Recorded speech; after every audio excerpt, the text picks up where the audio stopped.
So hi welcome back to our channel. நம்மக்கிட்ட வந்துட்டு கண்டினியூஸாக நிறைய பேர் கேட்குறது டெய்லி மோட்டிவேஷன் வீடியோ போடுங்க அப்படிங்கிறது தான். ஸோ மோட்டிவேஷன் வீடியோ அப்படின்னா வந்துட்டு என்ன, உங்களால் முடியும், நல்லா படிங்க, உங்கள் சுச்சுவேஷன் நினச்சி பாருங்கள் அப்படி சொல்லலாம். பட் அது எவ்வளோ கொஞ்சம் மாதிரி பூமராக இருக்குங்கிற ஃபீல் எனக்கு. ஸோ அதனால் மோட்டிவேஷனாக நம்மக்கிட்ட எதிர்பார்க்காதீங்க. ஏன்னா மோட்டிவேஷனே எனக்கு பெருசாக நம்பிக்கை கிடையாது. அவங்க சுச்சுவேஷன் தான் அவங்களுக்கு மோட்டிவேஷன். இன்னொருத்தங்களை பார்த்து இன்ஸ்பயர் வேணா ஆகலாம். அவங்கள பார்த்து மோட்டிவேட் ஆனோம்னா அது அந்த ஒரு நாளைக்கு தான் இருக்கும். ஒருத்தங்களை பார்த்து இன்ஸ்பயர் ஆனால் வேணா அதை பார்த்து நம்ம பண்ணலாம்.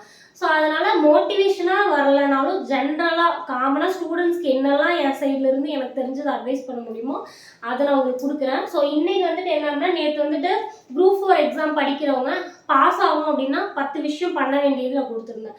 ஸோ அதே மாதிரி ஒரு 5 விஷயம் இந்த எக்ஸாம் முடிகிற வரைக்கும் நீங்கள் இது பண்ணவே கூடாது அப்படிங்கிறது தான் நம்ம பார்க்க போகிறோம். ஓகேங்களா? ஸோ ஃபஸ்ட்டு விஷயம், நம்மளை வந்துட்டு மோட்டிவேட் பண்ணுங்கன்னு கேட்குறீங்க இல்லையா? ஸோ நம்ம வந்துட்டு ஃபஸ்ட்டு ரொம்ப ரொம்ப ரொம்ப டீமோட்டிவேட் பண்ணி படிக்க விடாமல் போகிற விஷயம் வந்துட்டு கம்பேர் பண்ணுறது தான்.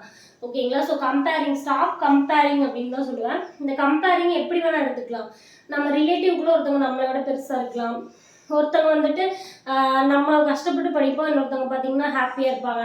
இல்லைன்னா அந்த மாதிரி கம்பேர் பண்ணுறது. ஸோ அதனால் அவங்கள மாதிரி இல்லையே, நம்ம தப்பான டிசிஷன் எடுத்துட்டோமோ அப்படின்னு சொல்லிட்டு நம்மளே செல்ஃப் டவுட் பண்ணுறது.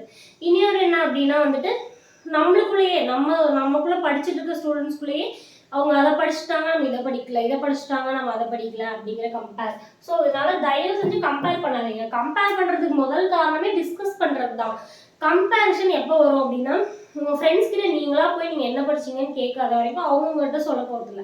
இல்லை அவங்களா வந்து பேசுகிறப்போ அதை வந்துட்டு ஓ அப்படியா அப்படின்னு கேட்டிங்கன்னா அந்த ஆர்குமெண்ட் அதோட ஸ்டாப் ஆயிடும். ஓ இப்படியா, இது என்ன பண்ணணும், அடுத்தது என்ன, நீங்கள் அடுத்தடுத்து கொஸ்டின் கேட்குறப்ப அவங்க உங்களுக்கு சொல்லிகிட்டே இருப்பாங்க, நீங்கள் அங்கே டிமோட்டிவேட் ஆவீங்க. ஸோ அதனால் டிஸ்கஸ் பண்ணுறதை விட்டுருங்க. வாட்ஸ்அப் ஸ்டேட்டஸ், யாரோட வாட்ஸ்அப் ஸ்டேட்டஸையும் பார்க்காதீங்க. நான் எழுதணும்னு நினச்சி மறந்துட்டேன். வாட்ஸ்அப் ஸ்டேட்டஸு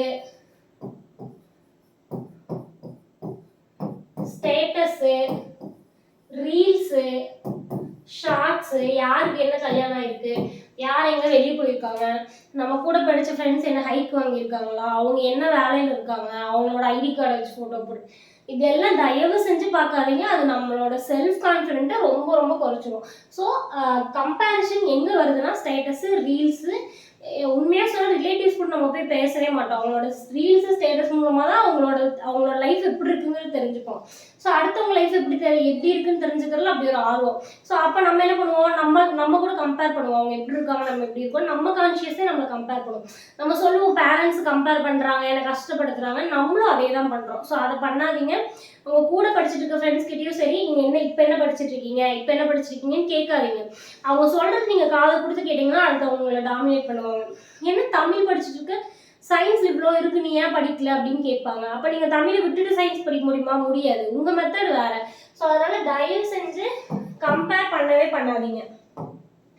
அடுத்தது அனலைஸ். ஸோ நான் நேற்று சொன்னால் அனலைஸ் பண்ணுங்க அப்படின்னு சொல்லிட்டு, இல்லை அனலைஸ் பண்ண வேண்டாம் அப்படின்னு கொடுத்துருக்கேன். ஸோ இப்போ எக்ஸாம் படிக்க ஸ்டார்ட் பண்ணுறீங்கன்னா நோட்டிஃபிகேஷன் வந்தோடனே நிறைய பேர் அந்த முடிவு எடுத்திருப்பீங்க, நான் படிக்க போகிறேன் எக்ஸாமுக்கு அப்படின்னு சொல்லிட்டு. வேறு ஃபீல்டுலேருந்து வந்தவங்களும் அந்த முடிவு எடுத்திருப்பீங்க. படிச்சுட்டு இருக்கவங்களே ஓரளவுக்கு லெத்தாஜிக்காக படிச்சுட்டு இருந்திருப்பீங்க. இதுக்கப்புறம் நல்லா படிக்கலாம்னு சொல்லிட்டு படிக்கலான்னு முடிவு எடுத்திருப்பீங்க. ஸோ அந்த டேவே உட்காந்து அனலைஸ் பண்ணுறதோடு சரி. அதுக்கப்புறம் திரும்ப திரும்ப திரும்ப திரும்ப டெய்லி அனலைஸ் பண்ணாதீங்க.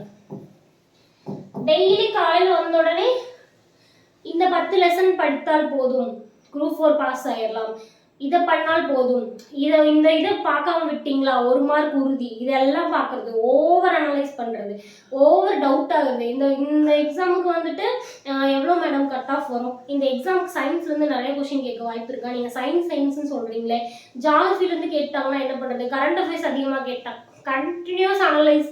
உண்மையாக சொன்னோம்னா டிஎன்பிஎஸ்சியை வந்து நம்ம ப்ரெடிக்ட் பண்ணவே முடியாது, எப்படி வேணால் வரலாம்.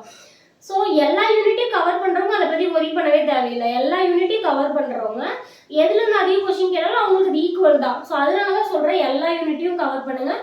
இவ்வளோ நாளுக்கு முன்னாடி ஒரு ரெஃபரன்ஸ் இருந்திருக்கும் இல்லையா, மற்ற யூனிட் வந்துட்டு அதிகமாக இருக்குது, பாலிட்டி, ஐஎம், ஹிஸ்ட்ரின்னு, அதை ப்ரையாரிட்டி கொடுத்து படிங்க. ஆனால் மற்ற யூனிட்டையும் தொட்டுட்டு போங்க, தொடாமல் கூட போகாதீங்கன்னு சொல்கிற காரணம் அதுதான்.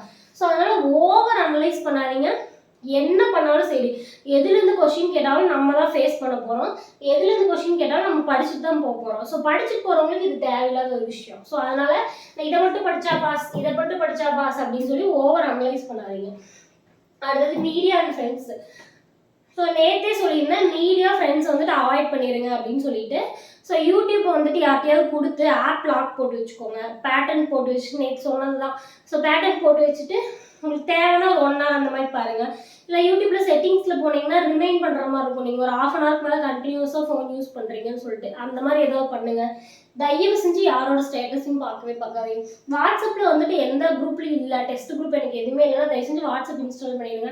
முடிஞ்சால் பேசிக் ஃபோன் கூட வாங்குங்க, தப்பு கிடையாது. ஸோ யாரோ ஏதோ விஷயத்துக்கு என்னென்னமோ பண்ணிட்டு இருக்காங்க. ஸோ இந்த குட்டி சாக்ரிஃபைஸ் நம்ம பண்ணுறது வந்துட்டு ரொம்ப சுற்றி இருக்கவங்க நினைப்பாங்க அவ்வளோ சீன்லாம் தேவையில்லை, பேசிக் ஃபோன் வச்சு தான் நீ படித்து பாஸ் ஆகியா எல்லாம் சொல்லுவாங்க. என் சுச்சுவேஷன் எனக்கு அந்த கெப்பாசிட்டி இல்லைனால கண்ட்ரோல் பண்ண முடியல, அது மீடியா பார்க்கணும்னு தோணுது அப்படின்னா நான் பேசிக் ஃபோன் வச்சுப்பேன், அவ்வளோதான். ஸோ அந்த மாதிரி பண்ணிக்கோங்க. சுற்றி இருக்கவங்களை பற்றி கவலைப்படாதீங்க. ஓட்டலாம், என்ன வேணால் பண்ணலாம், ஆனால் அதை பற்றி யோசிச்சோம்னா அவங்க நம்மளுக்கு வேலை வாங்கி தர போதில்லை. ஸோ அதனால் முடிஞ்ச அளவுக்கு எப்படியெல்லாம் மீடியாவை அவாய்ட் பண்ண முடியுமோ கான்ஷியஸாக பண்ணுங்கள். எல்லா ஆப்பையும் டெலிட் பண்ணுங்கள், ஓகேங்களா? ஸோ நீங்கள் அதிகமாக யூஸ் பண்ணுற, ரிப்பீட்டடாக யூஸ் பண்ணுற ஆப்பு, ஃப்ரெண்ட்ஸ் குரூப் எல்லாத்தையும் டெலிட் பண்ணுங்கள். முடிஞ்சால் வாட்ஸ்அப் அன்இன்ஸ்டால் பண்ணிடுங்க. யாரோட ஸ்டேட்டஸையும் தயவு செஞ்சு பார்க்காதீங்க. ஃப்ரெண்ட்ஸ் கூட ரொம்ப நேரம் கான்வர்சேஷன் பண்ணாதீங்க. அது வந்துட்டு உங்கள் கூட படிக்கிற கரண்ட்டாக உங்கள் கூடயே டிஎன்பிஎஸ்சி படிச்சுட்டு இருக்க ஃப்ரெண்ட்ஸ்னாலும் சரி, இல்லை காலேஜில் இதுக்கு முன்னாடி ஸ்கூலில் படித்த ஃப்ரெண்ட்ஸ்னாலும் சரி, ரொம்ப கான்வர்சேஷன் பண்ணாதீங்க. நான் சொன்ன மாதிரி தான், எல்லாருக்கிட்டையும் ஒரு கமிட்மெண்ட் சொல்லிடுங்க.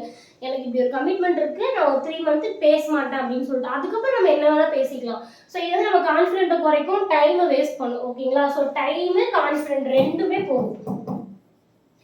இந்த மீடியா ஃப்ரெண்ட்ஸு இது ரெண்டையும் வச்சுக்கிட்டிங்கன்னா டைமு கான்ஃபிடென்ட் ரெண்டுமே போயிடும். தயவு செஞ்சு இந்த மீடியா யூஸ் பண்ணாதீங்க. ஸோ அடுத்தது வந்துட்டு எக்ஸ்ட்ரா மெட்டீரியல். இதுதான் எல்லா ஸ்டூடெண்ட்ஸும் பண்ணுறது. எல்லாரும் வந்துட்டு என்னன்னா பாலிட்டிக் எக்ஸ்ட்ரா மெட்டீரியல் கொடுங்க, ஏன்னா அதில் வந்துட்டு அதிக கொஷின்ஸ் கேட்குறாங்க. கரண்ட் அஃபேர்ஸ் எப்படி ஒரு லாஸ்ட் ஒரு 2 வருஷம் படிச்சிடலாமா அப்படிம்பாங்க. சரி நீங்கள் தமிழ் முடிச்சிட்டிங்களான்னு கேட்டால் இல்லை இனிமேல் தான் படிக்க போகிறேன் அப்படிம்பாங்க. ஸோ 100 மார்க்குக்கு தமிழ் நீங்கள் படிச்சிங்கன்னா சொலையா மார்க் வரும்னு ஒன்று இருக்குது, கையில் ஒன்று இருக்குது. அந்த கையில் இருக்கிறது சாப்பிடாம அங்கே ஒன்று இருக்குல்ல அது கொடுங்க அப்படின்னு கேட்டோம்னா அது எப்படி? ஸோ அது கிடைக்குமா கிடைக்காதான்னு தெரியாது. ஸோ கையில் ஒன்று இருக்குது, அதை யூஸ் பண்ணாமல் அதை ஒழுங்காக படித்து அதை அங்கே போய் நம்மளால் எழுத முடியுமா அப்படிங்கிறது பார்க்காம கரண்ட் அஃபேர்ஸ் 2 years உட்காந்து படிக்கிறோம் அப்படின்னா கையில் இருக்கிறது என்ன ஆகும்? வேஸ்ட்டாக போயிடும். ஸோ அதுதான் எல்லா ஸ்டூடெண்ட்ஸும் பண்ணுறீங்க. எக்ஸ்ட்ரா மெட்டீரியல் ஸ்கூல் புக்கை தவிர வேறு எந்த எக்ஸ்ட்ரா மெட்டீரியல், இன்ஸ்டியூட் மெட்டீரியல், அவங்க அந்த புக் படிக்கிறாங்க இந்த புக் நான் படிக்கட்டுமா, மேக்ஸுக்கு நிறையா மெட்டீரியல், அந்த மாதிரி எக்ஸ்ட்ரா மெட்டீரியல் தேவையே இல்லாத ஒன்று. ஸ்கூல் புக்கை தாண்டி எதுவுமே படிக்காதீங்க. ஆனால் ஸ்கூல் புக்கை தாண்டி கொஷின்ஸ் வருது அப்படின்னா ஸ்கூல் புக்கை தாண்டி ஒரு 20 கொஷின் வருதா, அப்போ 180 கொஷின் நீங்கள் படிச்சிருக்கீங்க தானே, 180 எடுத்தீங்கன்னா நீங்கள் ஸ்டேட் ஃபர்ஸ்டே வாங்க வாய்ப்பு இருக்குது. ஸோ அதனால் ஸ்கூல் புக் போதும். ஸ்கூல் புக்கு தாண்டி ரொம்ப வந்துட்டு எக்ஸ்ட்ரா மெட்டீரியல் தேடிக்கிட்டே இருக்காங்க. இங்கே என்ன படிக்கணுமோ, அதாவது எப்படின்னா ஒரு 180 மார்க்குக்கு ஸ்கூல் புக்கில் இருக்குப்பா நீ அதை படி அப்படின்னு சொல்கிறாங்க. 20 மார்க் நான் அவுட் ஆஃப் புக் தான் கேட்பேன் ஃப்ராங்காகவே சொல்லிட்டாங்கன்னே வச்சுப்போம். ஸோ இப்போ தெரிஞ்சிருச்சு நம்மளுக்கு 20 மார்க் வந்துட்டு அவுட் ஆஃப் புக் தான் கேட்பாங்கன்னு அவங்களே சொல்லிட்டாங்க. 180 ஸ்கூல் புக்குன்னு சொல்லிட்டாங்க. இப்போ இது உட்காந்து படிப்பீங்களா இல்லை இந்த 20 மார்க் தேடிட்டு இருப்பீங்களா? என்ன ஒரு மைண்ட் செட்னா, இந்த 180 நான் படிச்சிருவேன்ப்பா, அது ஆல்ரெடி படிச்சதுதானே, தமிழ் தானே, இதை கையில் இருக்கே அதை படிச்சிடலாம், இது நமக்கு எங்கே இருக்குமே தெரியல, அது தேட வேண்டியது இருக்குது அப்படின்னு ஒரு மைண்ட் செட்டு. இதை ஒழுங்காக படிச்சோம்னாலே போஸ்டிங் நல்ல போஸ்டிங் வாங்கிடலாமே. ஸோ அதை யோசிச்சு பாருங்கள். ஆனால் ரொம்ப எக்ஸ்ட்ரா மெட்டீரியல், கரண்ட் அஃபேர்ஸு, அந்த புக்கு இந்த புக்குன்னு சொல்லிட்டு ரொம்ப போக தேவையில்லை. குரூப் 4க்கு வந்துட்டு ஸ்கூல் புக் லெவலே போதும், ஸ்கூல் புக்கே போதும், ஓகேங்களா? ஸோ ஸ்கூலில் என்னென்ன புக்ஸ் படிக்கணுங்கிறது நான் ஆல்ரெடி வீடியோ போட்டிருக்கேன், அதை கூட நீங்கள் செக் பண்ணி பாருங்கள். அடுத்தது மோட்டிவேஷன் என்ன ஆச்சுன்னா ஒரு டீ அடிக்ட் மாதிரி ரிப்பீட்டடாக மோட்டிவேஷன் கேட்குறது. வந்தோடனே ஒரு மோட்டிவேஷனு, ஒரு 1/2 மணி நேரம் படிச்சோடனே திருப்பி ஒரு மோட்டிவேஷனு, அது கீழே சஜஷனில் ஒரு மோட்டிவேஷன் வரும், அதை கேட்குறது.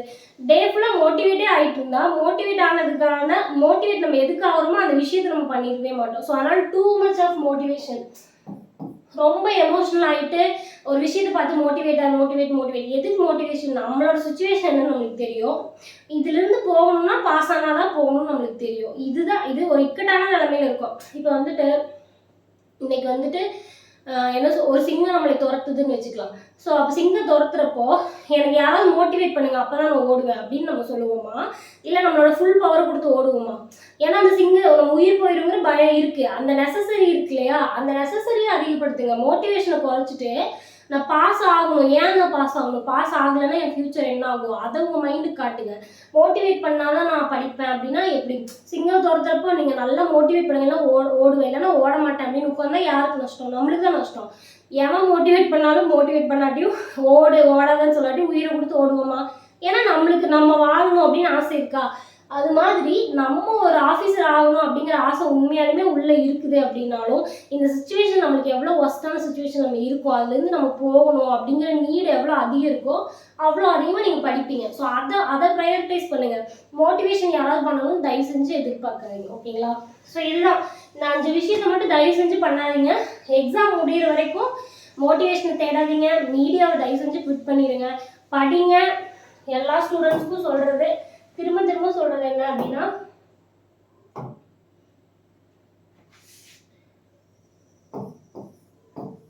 Revision test. Success equal to revision plus test. கண்டினியூஸா எல்லா வீடியோவில் ரிப்பீட்டடாக இதுக்கப்புறம் இதுதான் சொல்ல போகிறேன். Success equal to revision plus test. School புக்கை படிங்க, ரிவிஷன் பண்ணுங்க, டெஸ்ட் எழுதுங்க. ரிவிஷன் பண்ணுங்க, டெஸ்ட் எழுதுங்க. ரிவிஷன் டெஸ்ட் இதை மட்டும் பண்ணிட்டே இருங்க. சைட் பை சைட் முடிக்காத போர்ஷனை முடிச்சுட்டு இருங்க. அவ்வளோதான். இதை தவிர குதிரை கடிவாளம் மட்டும் இப்படியே போயிட்டு இருங்க. எக்ஸாம் முடிஞ்சதுக்கப்புறம் சுற்றி என்ன நடக்குது அப்படிங்கிற நம்ம பொறுமையாக வேடிக்கை பார்த்துக்கலாம். ஓகேங்களா? ஸோ இதை மட்டும் மைண்டில் வச்சுக்கோங்க.